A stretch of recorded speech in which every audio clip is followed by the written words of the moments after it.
안녕하세요. 8월 시장 변동성이 확대되면서 시장 대응을 조금 적극적으로 하시는 투자자분들 잠 못 이루는 밤을 보내고 계십니다. 오늘은 8월 20일 기준 국내 투자자분들은 이번 변동성 장세에서 어떤 해외 상장 ETF를 많이 매수했는지 정리해 보려고 합니다. 해외 상장 ETF이긴 하지만 비슷한 유형의 ETF들이 국내에도 상장이 되어 있는 만큼 해외 상장 ETF 하자는 분들도 참고가 되실 것 같고요.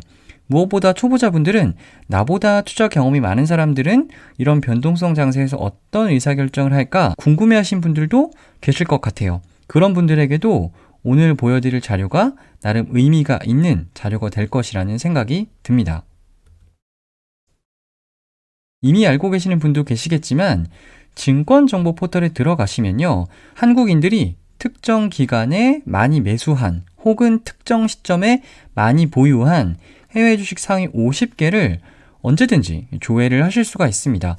뒤에서 보여드릴 자료는 다음과 같은 조건으로 조회한 것임을 미리 말씀을 드리는데요. 많이 보유한 주식이 아니고요. 8월 20일부터 8월 20일까지 많이 매수한 결제 금액 순으로 정리를 해봤습니다. 한국인이 많이 매수한 해외 주식 상위 50개 중에 ETF는 14개입니다. 제가 자료에 결제 금액 규모는 넣어놓진 않았는데요. 결제 규모만 비교하면 부동의 1위 테슬라를 비롯해서 아직은 애플과 같은 개별 주식의 규모가 훨씬 더 큰 편인데 그래도 작년 이맘때쯤과 비교하면 해외 상장 ETF에 투자하는 분들이 정말 많아지고 있다라는 것을 자료를 조회할 때마다 좀 느끼게 됩니다.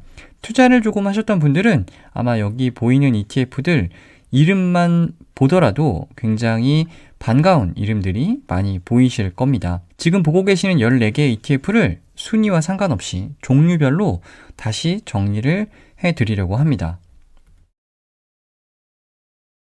가장 먼저 눈에 띄는 특징은 바로 전기차 그리고 2차 전지 ETF입니다. 뒤에서 더 자세히 말씀을 드리겠지만 14개 ETF 중에 11개 ETF, ETN 모두 지수형인데요. 지수형이 아닌 나머지 3개 ETF가 바로 이 LIT와 중국 전기차 ETF입니다.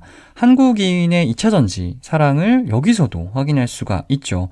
LIT는 이제 ETF 투자하시는 분들은 모르는 분들이 없으시죠. 국내에도 동일한 기초지수를 추종하는 타이거 글로벌 리튬 2차 전지까지 상장을 하면서 해외 상장 ETF 투자하지 않으시는 분들조차도 이 LIT를 모르시는 분들은 없으신 것 같습니다. 제 유튜브에서도 LIT와 타이거 글로벌 리튬 앤 2차 전지 ETF를 몇 번 다룬 적이 있습니다만 글로벌 2차 전지 ETF 중에서는 가장 무난하게 가져갈 수 있는 ETF라고 생각을 하고 투자자분들 역시 이런 조정장이 올 때마다 조금씩 비중을 늘려가는 방식으로 대응을 하고 있는 것 같습니다. 8위와 32위에 올라있는 글로벌 X의 중국 전기차 ETF 역시나 국내 투자자분들에게 너무나 유명하죠. 타이거 차이나 전기차 ETF와 동일한 기초지수를 추종하는 ETF이고요.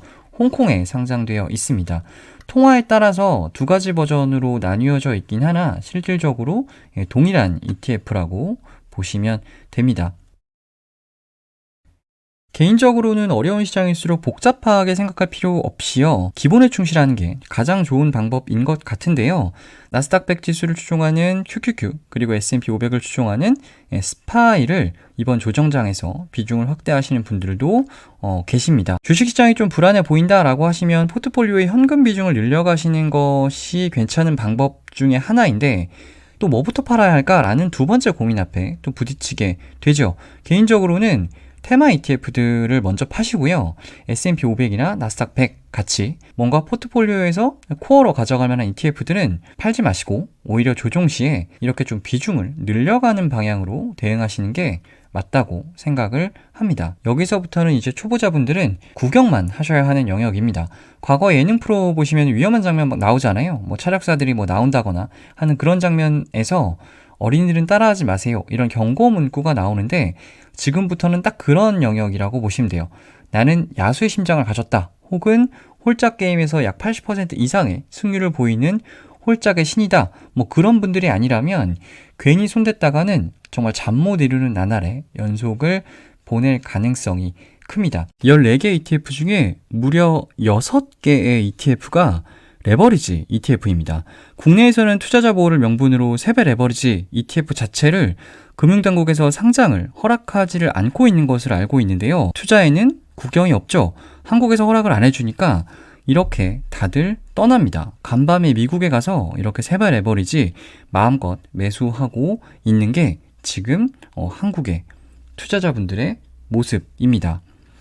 나스닥 100 TQQQ가 무려 5위에 랭크가 되어 있네요. 나스닥 100 지수를 3배로 추종하는 ETF이고요. SOXL, 그 유명한 필라델피아 반도체 지수를 3배로 추종하는 역시 레버리지 ETF입니다.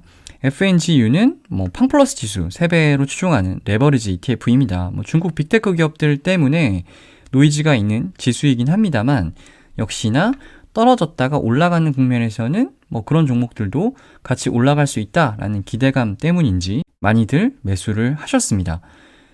국내 투자자들에게 가장 인기 있는 세배 레버리지 3대장으로 부를 수 있는 게 TQQQ, SOXL, FNGU인데요. 이번 조정장에서도 어김없이 많은 국내 투자자들의 선택을 받은 것을 확인할 수가 있습니다. QLD 같은 경우는 나스닥 2배 레버리지 ETF이고요.